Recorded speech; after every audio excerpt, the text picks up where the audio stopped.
Dove finiscono i contributi previdenziali versati da precari, disoccupati, liberi professionisti? È il tema questo della protesta dei radicali a Padova che chiedono che i soldi versati tornino a chi li ha tirati fuori.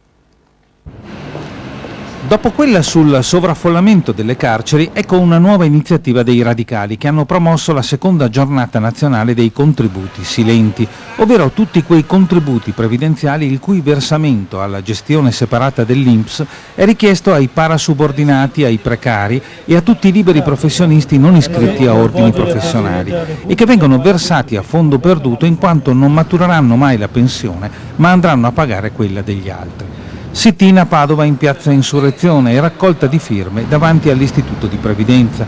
Per arrivare a che cosa? Maria Grazia Lucchiari del Comitato Nazionale dei Radicali Italiani. Chiediamo che questi denari vengano restituiti a questi lavoratori fintanto che il sistema previdenziale, il sistema dei partiti che oggi attua questa autentica truffa nei loro confronti sani la situazione. I radicali in Parlamento hanno presentato una proposta di legge che chiede la restituzione. Oltre a queste due giornate ce ne saranno altre? Sicuramente ci rivolgiamo a tutti quei ragazzi che oggi lavorano part-time, che lavorano a tempo determinato, con contratti determinati, che un domani non matureranno una pensione decente, matureranno una pensione minima, meno ancora della pensione sociale.